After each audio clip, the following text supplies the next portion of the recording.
한 20년 전에, 제가 노트북을 사려고 그 당시에 한창 유명한 그 쇼핑몰에 들어가가지고 노트북을 계약했습니다.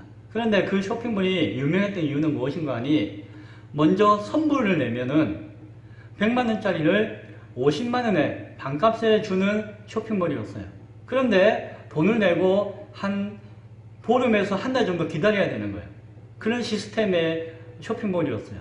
그때가 이제 20년 전이니까 한창 인터넷이 막 쇼핑몰이 막 생겨나고 발전하고 하는 시기였기 때문에 그러는 쇼핑몰이 있었고, 실제로 한 몇 달 동안 그렇게 해가지고 많은 사람들이 반값에 그런 비싼 노트북이나 그런 카메라 같은 것들을 막 구입하는 것이에요.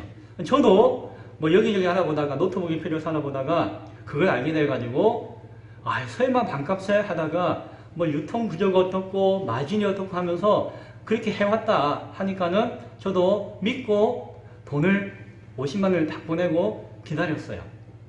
그런데 제가 막차였는지 노트북이 안 와요.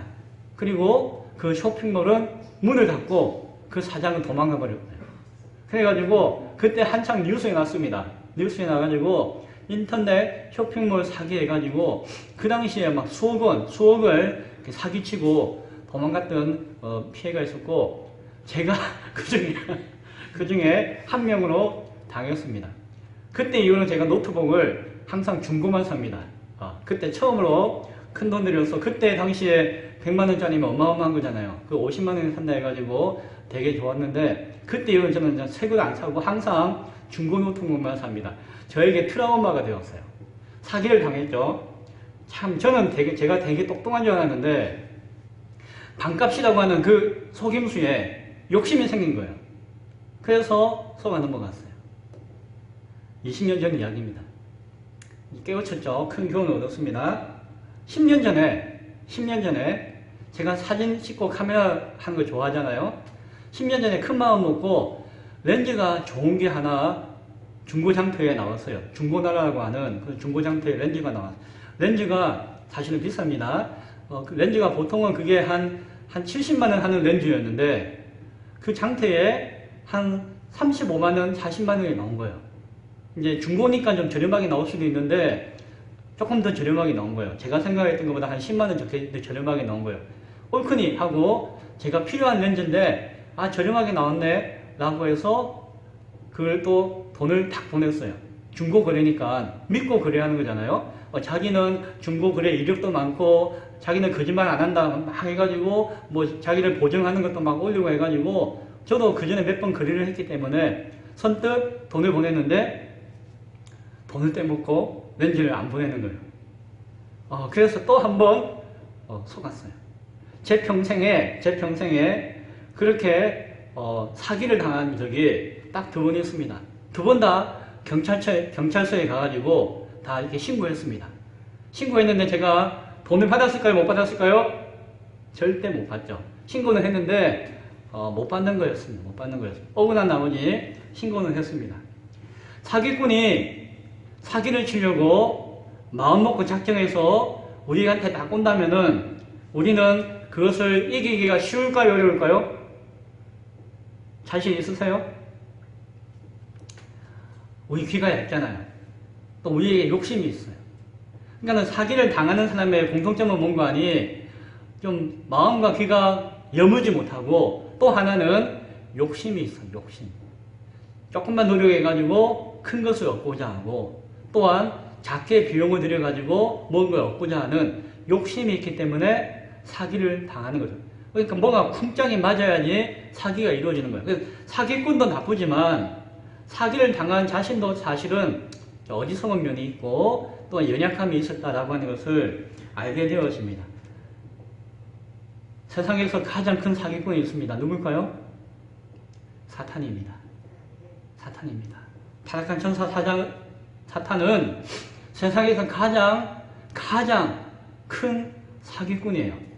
사탄이 뭐라고 사기를 치는 거 아니? 자기가 마치 하나님을 대적할 수 있는 것이냐 사기를 칩니다. 무슨 말인지 이해되시죠? 사단은 자기가 마치 나는 하나님을 거역했고 나는 하나님과 싸워서 대적할 수 있는 존재이기 때문에 하나님 안 믿는 사람은 나를 믿어라 라고 세상을 속입니다. 그러나 본질은 뭐죠? 사단도 피조물이었고 단순히 타락해가지고 교만으로 타락한 미약한 존재이지 입만 살아가지고 마치 자신이 하나님을 대적할 수 있고 하나님과 싸울 수 있고 하나님을 거역할 수 있다라고 뻥을 치고 사기를 막 치고 다니지만 정작은 하나님의 후보면은 아무것도 아닌 존재가 사단이라고 하는 것을 믿으시기 바랍니다. 그런데 사람들이 속아요. 예수 안 믿는 사람도 속고 예수 믿는 사람들도 속아요. 교회 다니는 사람들 가운데서도 사단 마귀가 무슨 큰 힘이라도 있는 것처럼 막 사단 마귀를 무서워해가지고 벌벌벌 떨거나 사단 마귀를 무서워서 그들의 공격을 막고자 하나님께 애쓰고 하는 그런 모습을 보이는 경우가 가끔 있는 것 같아요. 사단은 최고의 사기꾼이며 거짓의 아비인 줄로 아시기 바랍니다. 거짓의 아비라고 하는 것은 거짓의 원조다, 시조다, 처음이랍니다. 세상에 거짓은 없었습니다. 하나님이 창조하신 세상은 참과 진리밖에 없었습니다. 그러나 타락한 사단이 세상 가운데 거짓의 시작으로서 왔다는 것을 우리가 바라보아야 합니다. 오늘 말씀을 통해서 우리는 처음 사람 아담과 하와에게 유혹하여서 그들을 범죄케 했던 그 속임수, 거짓말장이 사기꾼 사단의 그 괴계의 역사를 살펴볼 수 있기를 바랍니다. 지난 시간에 말씀을 나누었지만 하나님께서 에덴 동산을 만들어 주셨습니다. 그것은 그 사단의 거짓말과 속임수와 괴계와 미혹에서부터 인간을 지키고자 하는 하나님의 마음과 하나님의 뜻이 있었습니다. 그래서 에덴 동산에 있는 모든 약속과 언약과 설치되어지는 모든 것들은 다 인간을 지키고 보호하시기 위한 또한 인간을 향하신 하나님의 경고의 음성과 뜻이 담겨져 있는 것이었습니다. 인간이 교만하지 않는다면은, 인간이 욕심만 부리지 않는다면은, 인간이 하나님의 그 뜻 안에서 온전히 순종만 한다면은 그것에 근거해서 인간은 하나님의 그 보호하심을 통하여서 영원한 생명 가운데 살 수 있는 존재가 바로 인간이었다라고 하는 것을 우리가 지난 시간에 말씀을 나누었습니다.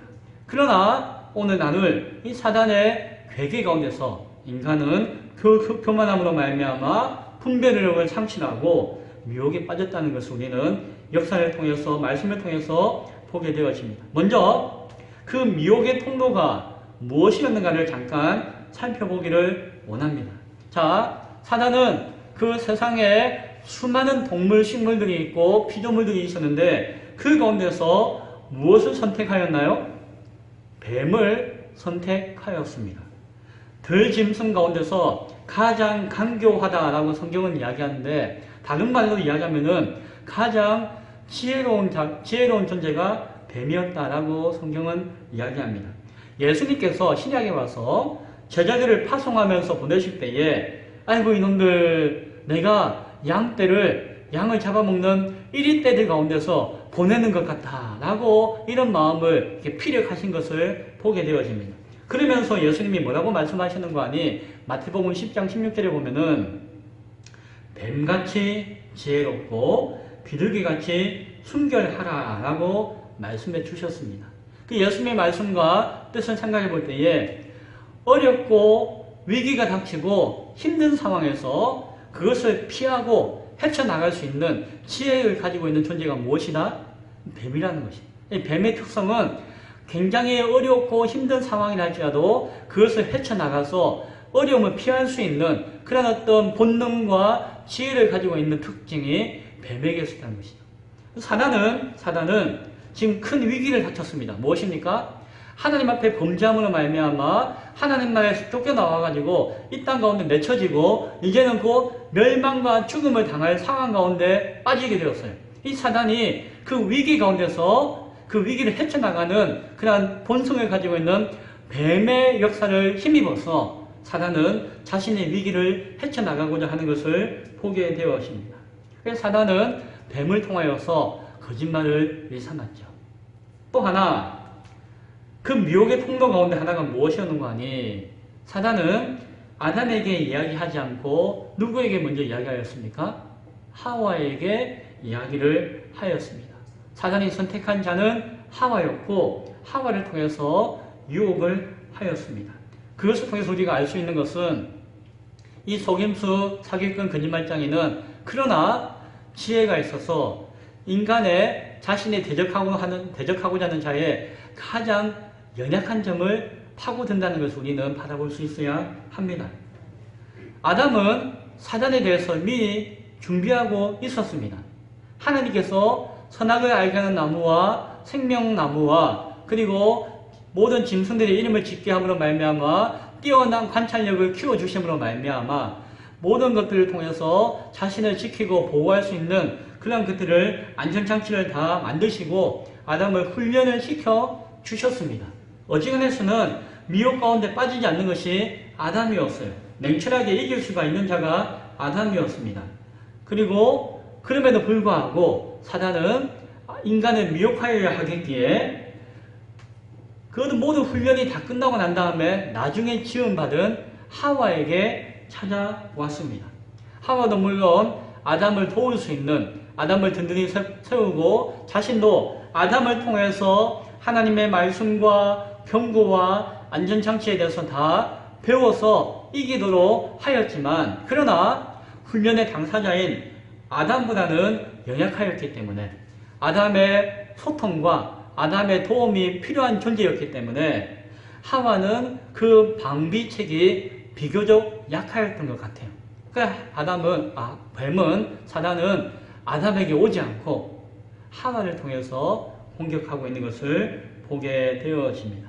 인간의 연약함 가운데 찾아오는 사단의 역사를 우리는 바라봅니다. 또 하나는 그 하와를 아담이 처음 보고 한눈에 반했어요. 야, 당신은 내 뼈 중에 뼈요, 살 중에 살이다. 지금으로서는 우리가 어떤 표현을 하는 것이 가장 진한 사랑의 표현인지 몰라도 그 당시로 아담이 할 수 있는 가장 큰 표현이 무엇이다? 내 뼈 중에 뼈요, 살 중에 살이다. 내 몸과 같아 라고 하는 표현을 하와에게 할 만큼 너무너무 하와를 사랑하였습니다. 신혼기간이었잖아요. 인간도 신혼 때는 너무너무 사랑해서 눈이 머는데 아담은 하와가 너무너무 좋았습니다. 그러나 너무너무 좋았기 때문에 하와가 원하는 것, 하와와 이야기하는 것에 대해서 냉철하게 판단하지 못하고 그것을 쉽게 설득당하고 그 가운데서 빠져들었던 것을 보게 되었습니다.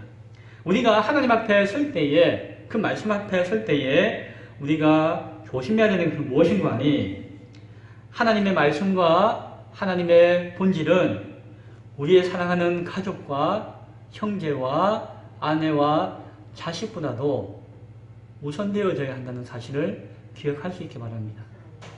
인간인지라 인간의 피부치가 더 가깝게 느껴지지만 인간의 존재가 온전히 살기 위해서는 내 부모 형제가 온전히 행복하게 살기 위해서는 내가 먼저 하나님 앞에 바로 서 있어야 된다는 사실을 기억해야 할 것입니다.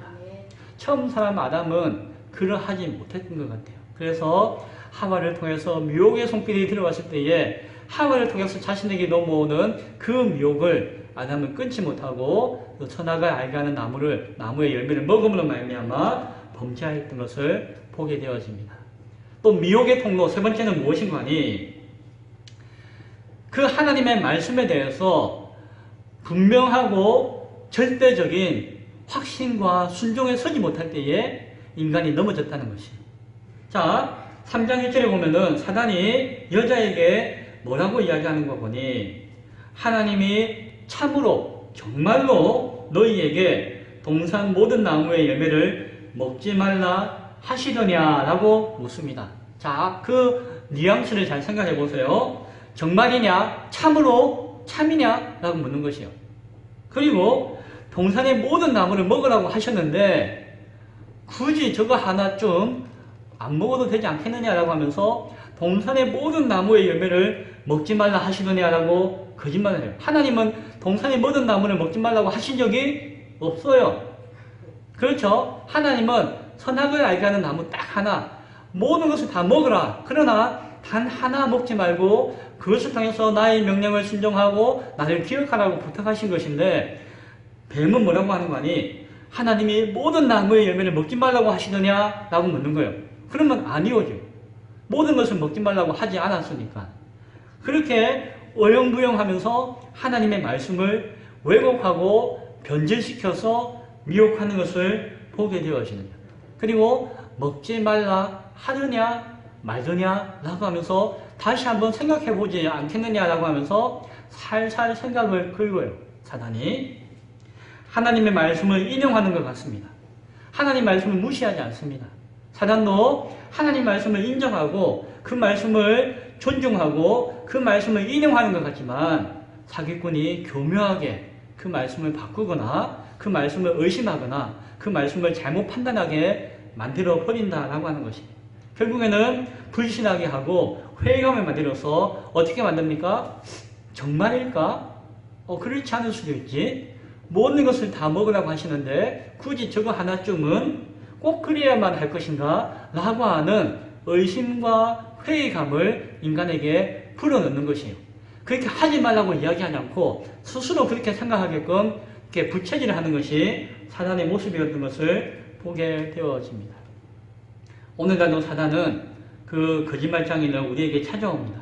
그리고는 하나님이 그렇게 믿음 생활하라고 하지 않았잖아. 적당하게, 적절하게 이거는 이렇게 저거는 저렇게 타협하면서 적절하게 믿으면 되지 굳이 하나님 말씀을 그렇게 똑부러지게 지키려고 하는 거 그 너무 외골수 아니냐라고 미혹하기도 합니다.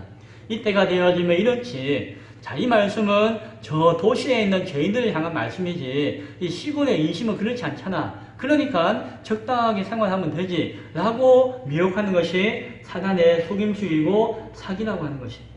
하와의 답변이 무엇이었습니까? 하와도 하나님 말씀을 잘 깨닫고 이해하는 것 같지만 그렇지 않았던 것을 보게 되어져요. 너희가 죽을까 하노라 하셨느니라 라고 이야기합니다. 뭡니까? 하나님은 너희가 반드시 죽는다. 말씀을 어기고 선악을 알게 하는 나무의 열매를 먹으면 반드시 절대적으로 죽는다라고 이야기했지만 하와는 그 마귀의 꾀인 가운데 마음이 연약해져 가지고 적절하게 타협하는 마음이 생김으로 말미암아 죽을까 하노라 하셨다. 죽을지도 모른다. 만에 하나 살 수도 있는데 아마 죽을 거야. 그 정도로 하나님이 이야기했다라고 하와가 이야기하는 것이. 하와의 생각이 그렇게 바뀌었다는 것이. 하나님이 절대 안 된다라고 말씀하셨는데 하와의 마음 가운데 미혹되니까 안 된다라고 이야기하신 것 같아 라고 이야기하는 거예요. 아 다르고 다른 것 같지만 하와의 마음 가운데 이 미혹의 틈이 크게 벌어지고 있는 것을 보게 되어집니다. 오늘도 사단은 이렇게 우리 가운데 역사할 것입니다. 하나님 말씀을 대적하게끔 이야기하지 않습니다. 하나님과 맞서 싸우라고 이야기하지 않습니다. 교회를 다니지 말라라고 이야기하지 않습니다. 그러나 교회는 다니되 적당하게 신앙하고 적당하게 말씀을 이해해가지고 적당하게 티나지 않게 신앙생활 하라라고 이야기합니다. 그래서 오늘날 교회 가운데서는 하나님을 믿는다라고 하면서 하나님과 상관없는 삶을 살아가는 사람들이 얼마나 많은지 모르고 있는 것입니다. 이 시대에 맞게끔 신앙하라고 유혹하는 그리고 현실에 맞게끔 맞춰서 신앙하라고 이야기하는 그러한 거짓된 교훈과 가르침들이 오늘날 이 시대 가운데 교회 가운데 차고 넘침을 우리는 바라볼 수 있어야 합니다. 나의 생각에 맞추어서 하나님 말씀을 좌로나 우로나 판단하지 마시기 바랍니다. 내 생각과 내 취향과 내 경험과 내 판단에 적당한 것은 아멘하고 안 맞다 싶은 것은 노맹하는 그런 어리석은 자가 되지 않아야 할 것입니다. 어정쩡할 때에 사고가 납니다. 지금도 수해가 날 때에 만반의 대비를 한 데서는 사고가 나지 않습니다. 그러나 대비를 한다고 하지만 어정쩡하게 대비해놓고 난 대비했다 라고 하면서 방심할 때에 거기에서 꼭 사고가 나는 것을 우리는 바라보게 되어집니다. 우리의 신앙을 그렇게 붙들어야 하는 줄로 믿으시기 바랍니다. 자, 사단은 그러한 미혹의 통로를 통하여서 하와를 통해서 인간에게 찾아와 거짓말을 하였습니다. 오늘 성경 4절과 5절에는 그 거짓말이 크게 네 가지로서 우리 가운데 나타나는 것을 보게 되어집니다. 저는 오늘 그 가운데 한 가지에 대해서 이야기하고 나머지 세 가지와 남은 이야기를 다음 주 주일날 말씀을 통해서 나누기를 원합니다. 그 가운데 첫 번째, 사절에서 사단이 한 첫 번째 거짓말은 무엇입니까? 뱀이 여자에게 이르되 너희가 뭐라고요? 결코 죽지 아니하리라 라고 이야기합니다. 이것이 누구의 이야기입니까? 뱀을 통한 사단의 이야기였고 거짓말이었습니다. 뭐라고 이야기합니까? 인간은 결코 죽지 않는다라고 이야기합니다. 자, 사단의 거짓말은 거짓말인 것 같은데 진실이고 진실인 것 같은데 거짓말인 경우가 많습니다. 아니, 많은 게 아니고 거의 대부분이 다 그렇습니다. 자, 인간은 죽지 않는다라고 하는 것이 참말일까요? 거짓말일까요? 자, 거짓말이라고 생각이 들죠? 우리는 믿음이 있으니까 거짓말이라고 생각이 들어요. 그런데 객관적으로 생각해 보면은 이것이 거짓말이 아닙니다. 왜요? 인간은 처음 영원히 죽지 않는 존재로 창조되었기 때문이에요. 하나님이 인간을 영원한 하나님의 생명, 그 영원한 생명을 주심으로 말미암아 하나님과 영원히 사는 존재로 만들어 주셨습니다. 인간은 원래 영원히 죽지 않는 존재였어요. 그 사실을 아담도 알고 하나도 알고 있습니다. 왜냐하면 그것이 하나님의 약속이었기 때문입니다. 그러면은 이것이 진실입니까? 거짓말입니까? 이것이 진실이기도 한데 또 한편 중요한 것은 인간은 하나님을 떠나면은 죽는다는 것이에요. 하나님과 함께하면 영원히 살지만은 하나님을 떠나면은 인간이 창조되어진 원래의 목적이 상실되어지기 때문에 의미가 없고 죽게 되어진다는 것입니다. 선풍기가 있습니다. 매번 이야기합니다. 저 선풍기가 만들어진 이유는 무엇입니까? 바람개비를 돌려서 바람을 일으켜가지고 그 바람으로 하여금 사람을 시원하게 하기 위해서 선풍기가 만들어졌어요. 그런 목적을 위해서 만들어졌고 그 목적을 수행하기 위해서 저기 존재하고 있는 것이에요. 그런데 선풍기가 나는 돌기 싫어.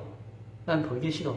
나를 만든 사람이 뭐라고 하든지 간에 나는 안 할 거야 라고 이야기하거나 고장이 나버리면은 저 선풍기가 저기에 붙어 있어야 될 의미가 있습니까? 없습니까? 없죠? 고쳐 쓰거나 못 고치면 어떻게 됩니까? 굳이 장식용으로 달아낼 필요가 없습니다. 그냥 떼서 버려야 합니다. 쓰레기 소각장에서 태워 버려야 합니다. 인간이 그렇죠. 하나님이 만들어진 그 목적은 하나님을 섬기고 하나님 안에서 사랑하고 교제하며 영원한 생명 가운데 누리기를 원하시는 뜻이 인간이 만들어진 목적이었는데 인간이 하나님을 떠나는 순간, 거역하는 그 순간 인간의 본질은 사라지게 되어지는 것이죠. 하나님이 만드신 목적은 사라지게 되는 것이죠. 그 목적이 사라지는 그 순간 인간은 죽음을 맞이하게 되어지는 것이 존재 의미가 상실하게 되어지는 것입니다. 인간이 타락하게 되어지면은 인간이 하나님 명령을 어기게 되어지면은 인간은 죽을 수밖에 없습니다. 본래 인간은 죽지 않는 존재였기 때문에 자신이 타락한다는 것을 인정하지 않는다면은 하나님께 붙들려 있는다면은 그것은 사실이었지만 하나님의 명령을 어기는 그 순간 인간은 죽는다는 사실을 인간은 깨달아야 한다는 것입니다. 그리고 하나님은 분명히 말씀하셨습니다. 선악을 알게 하는 나무를 먹는 그 순간 너는 죽을 것이다 라고 말씀을 하셨습니다. 즉 인간은 하나님의 명령을 어기면 죽는다고 하셨어요. 따라서 네가 영원히 죽지 않는다는 것은 한편에는 사실이지만 하나님의 명령을 어기면 죽는다고 하는 말씀을 부인할 수는 없는 것이었어요. 그런 사단은 영원히 산다라고 하는 반은 이야기하였지만 하나님을 떠나면은 말씀을 어기면은 죽는다라고 하는 그 사실에 대해서는 거짓말을 하고 있었다는 것입니다. 반은 참이요, 반은 거짓인데 그 인간을 향한 사단의 뜻은 무엇이었다고요? 거짓이었다는 것이죠. 사기꾼은 그렇게 사기를 칩니다. 순전히 거짓말을 하는 것이 아니라 참말을 하는 것 같지만 살짝 거짓말을 넣어서 결국에는 자기의 말을 듣게끔 하는 것이 사기꾼의 모습이었죠. 인간은 죽음을 이기고자 하는 몸부림 속에서 살아가는 존재가 되어버렸습니다. 이 거짓말은 지금도 우리에게 여전히 속삭이고 있는 거짓말입니다. 하나님의 명령을 어겼습니다. 하나님 앞에 절대적인 순종을 하지 못하였습니다. 인간이 범죄하였습니다. 인간이 하나님의 그 복락에서 떨어져 타락하였습니다. 인간은 결코 영원히 살 수 없는, 아니 당장 죽어 마땅한 존재가 인간이 되었습니다. 그러나 사단은 오늘도 지금 우리에게 뭐라고 이야기하는지 아십니까? 인간은 영원히 죽지 않을 수 있다라고 이야기하고 있는 것을 믿으시기 바랍니다. 인간의 모든 역사를 바라보면은, 인간이 살아왔던 타락 이후에 수천 년의 역사를 바라보면은 그 모든 역사 가운데 속삭이는 음성이 있었는데, 인간은 죽지 않는다. 너희는 죽지 않는다. 영원히 산다. 하나님과의 관계가 회복되어지지 않는다 하더라도, 하나님 앞에 다시 한 번 더 나아가지 않는다 할지라도 너희는 죽지 않는다라고 하는 묘의 음성을 계속해서 들려주고 있는 것을 보게 되어집니다. 세상에 있는 철학과 종교가 다 그렇습니다. 대표적인 종교 가운데서 도교가 있습니다. 도교. 신선노름하는 것이죠. 도교의 사상과 철학이 무엇인가 하니 불로장생입니다. 그런 이야기 들어보셨죠? 불로 늙지 않고 장생, 영원히 산다, 오래 산다 라고 이야기합니다. 그것은 불사의 의미를 가지고 있는 것입니다. 단순히 늙지 않고 오래 산다는 의미가 아니고 죽지 않는다는 의미를 가지고 이야기합니다. 그래서 인간이 열심히 돌을 닦으면은, 인간이 열심히 수양을 하면은, 인간이 좋은 귀한 약을 많이 먹으면, 잘 먹으면은 죽지 않는다라고 가르침을 가는 것이 도교 사상이며 도교 철학입니다. 그래서 연단술, 금단술, 연금술 등등의 많은 처방과 기력을 통하여서 인간의 어떤 정신과 건강의 육체를 연단함으로 말미암아 죽지 않을 수 있는 존재가 되어진다라고 가르치고 주장하며 그것을 연구하게끔 만드는 것이 도교 사상이며 종교인 것을 바라보게 되어집니다. 옛날부터 우리는 이런 이야기합니다. 기가 차네, 기가 막히네, 그런 이야기하죠. 우리의 습성 가운데 기가 막히면 죽고 기가 차면은 살지 못한다라고 하는 가르침들을 이야기하고 있는 것이에요. 기가 뚫리고 기가 충만하면은 그 안에 생명이 넘쳐서 영원히 산다라고 하는 가르침을 우리 조상의 조상으로부터 끊임없이 듣고 있는 것이 인생이었다라고 하는 것을 우리가 바라보게 되어집니다. 불교 사상도 마찬가지예요. 불교도 철학인 것 같지만 그 중심에는 인간의 내면 가운데 있는 그 차크라의 기력을 세워가지고 그것을 수양함으로 말미암아 하나님과 같은, 신과 같은 강건함을 입게 되어진다라고 가르치는 것이 불교의 가르침 가운데 있는 핵심 사상인 것을 보게 되어집니다. 불교에서 이야기합니다. 인간은 환생한다, 윤회한다 라고 이야기합니다. 윤회한다는 것은 무엇입니까? 죽어도 죽지 않는다는 것이에요. 죽어도 다시 또 다른 생명으로 살아난다는 것이에요. 그리고 죽고 또 죽어서 인간이 열심히 자신의 기업을 쌓으면은, 자신의 의를 쌓으면은, 자신의 노력과 정성을 쌓으면은 그것이 쌓여가지고 결국에는 신과 같은 존재가 되어지는 것이 인간이다 라고 가르치는 것이 불교의 가르침입니다. 도교의 가르침이 그렇습니다. 불교의 가르침이 그렇습니다. 유교의 가르침도 그렇습니다. 성리학도 마찬가지입니다. 유교의 근간인 성리학도 마찬가지입니다. 인간의 본성인 성이 하늘의 근원인 이와 만날 때에, 성리가 하나 되어질 때에 그 가운데 영원한 불사의 존재가 되어지는 것, 그것이 인간이 학문을 하고 수양을 하고 덕을 쌓는 목적이다라고 가르치는 것이 성리학이고, 그 성리학의 가르침에 따라서 철학하고 학문하고 사고하는 것이 유교라고 하는 것을 우리가 알아야 합니다. 우리 주변에 있는 도교와 유교와 불교와 모든 종교와 철학과 사상들이 인간은 죽지 않는다, 인간은 스스로 영원히 살 수 있다고 하는 것을 가르치고 있다는 것을 우리는 바라보아야 합니다. 오늘날에는 과학과 학문이라는 이름 가운데서도 그러한 철학과 사상은 우리에게 끊임없이 전해지고 가르쳐주고 있습니다. 심리학과 상담학을 공부하는 가운데 최면역금을 사용하는 사람이 있습니다. 최면을 통해서 마음을 치료한다는 것이에요. 그런데 그 마음을 치료하기 위해서는 어떻게 합니까? 최면을 통해서 자신이 태어나기 이전의 삶을 찾아간다라고 이야기하기도 해요. 내가 옛날에 저 인도의 공주였는데 그때 큰 사건 가운데 휘말려서 내가 누군가를 죽였다. 그런데 그것이 나에게 업이 되어서, 나에게 화가 되어서 그것이 이생에 나의 상처가 되어지고 아픔이 되어지고 흉이 되어서 내가 지금 고통당하고 어려움 당하고 힘들게 삶을 살아가고 있다. 그래서 내가 체면을 통하여서 내면의 상처를 치유되어지고 회복되어서 내가 그것을 온전히 회복할 때에 현재의 삶이 나아지고 유익해진다라고 가르치는 것이 과학과 학문의 이름으로서 그러한 허망한 이야기를 하는 시대가 오늘날 시대입니다. 수많은 사람들이 거기에 미혹되어지고 있는 것들도 사실입니다. 그렇지 않다 할지라도 오늘날 현대 과학도 그러합니다. 인간이 과학이 발전하면은 육체가 늙지 않을 수 있다고 이야기합니다. 늙어도 미백 효과를 얻는 화장품을 바르거나 음식을 먹으면은 조절할 수 있다고 이야기합니다. 심지어는 내 장기가 상해도 인공적으로 배양한 장기를 내 장기를 대신해서 끼우면은 장기만 교체하고 살면은 영원히 살 수 있다라고 가르치고 이야기합니다. 과학이 발전하고 문명이 발전하고 인간의 사고가 발전하면 발전할수록 인간은 영원히 죽지 않는 불멸의 존재로서 살아가게 될 것이다 라고 과학자들이 이야기하는 시대가 바로 오늘날 시대입니다. 그래서 우리는 먹고 취하고 자신의 욕망을 끊임없이 영원히 채우며 살 수 있는 존재가 인간이라고 가르치는 시대가 오늘날 이 시대인 것을 바라보게 되어집니다. 사단이 했던 거짓말 가운데 가장 대표적인 거짓말이 인간은 죽지 않는다, 영원히 늙지 않는다, 영원히 변하지 않는다, 영원히 그 쾌락의 삶을 살 수 있다라고 하는 것이 인간을 향한 사단의 미혹이며 첫 번째 미혹이었으며 끊임없이 지금도 우리에게 주고 있는 미혹인 것을 바라볼 수 있기를 바랍니다. 이제 말씀을 맺고자 합니다.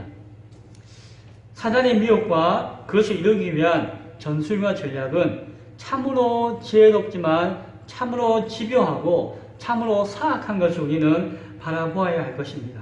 세상에서 가장 지혜로운 들짐승인 뱀을 통해서 역사하였습니다. 하나님의 말씀과 경고를 직접적으로 듣지 못하였던 하늘을 통하여서 역사하였습니다.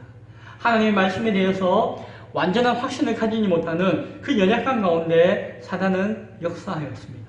그 역사가 그때부터 지금까지 끊임없이 인간의 귓가에 맴돌면서 인간이 깨어나지 못하도록 진리 가운데 서지 못하도록 끊임없이 거짓말하며 인간의 욕심과 교만을 부추기는 것이 사단인 것을 우리는 바라보게 되어집니다. 사랑하는 성도 여러분, 깨어있을 수 있기를 간절히 축원드립니다. 하나님은 살아계시며 사단은 하나님의 역사 가운데 아무것도 아닌 것을 믿을 수 있기를 바랍니다. 예수 그리스도의 십자가로 선포하며 물리실 때에 우리 가운데 전혀 다가올 수 없고 거짓말할 수 없고 역사할 수 없는 것이 사단이라고 하는 것을 깨달을 수 있기를 바랍니다. 끊임없이 우리에게 찾아와서 사기치는 그 사기꾼을 우리가 하나님 말씀 앞에 단단히 서서 분별하면은 우리가 반드시 이길 수 있음을 믿을 수 있기를 바랍니다. 결코 죽지 않는다, 병들지 않는다, 하나님 없어도 살 수 있다, 인간이 하나님과 같은 신과 같은 존재가 될 수 있다라고 하는 그런 모든 거짓말을 진리의 말씀 가운데서 분명하게 서서 하나님과 교통하는 가운데, 하나님의 소통하는 가운데, 하나님의 은혜 가운데서 깨달아서 세상 가운데서 이기고 세상 앞에 하나님이 선하시게 원하시는 그 뜻을 온전히 이룰 수 있는 사명을 감당할 수 있는 우리 모두가 될 수 있기를 간절히 축원드립니다. 가짜 꽃은 겉으로 보기는 화려하지만 향기를 낼 수가 없습니다. 수분을 하여서 또 다른 생명을 낳을 수가 없습니다. 그러나 진짜 꽃은 이 앞에 있는 꽃과 같이 작은 꽃도 향기를 뿜을 수가 있습니다. 수정하여서 생명을 낳을 수가 있습니다. 가짜 꽃이 만발한 이 시대 가운데서 작지만 소중한 향기를 발휘할 수 있는 진짜 꽃이 되어서 세상을 이길 수 있는, 세상에 하나님의 그리스도의 향기를 발할 수 있는 우리 모두가 될 수 있기를 간절히 축원드립니다. 기도하겠습니다.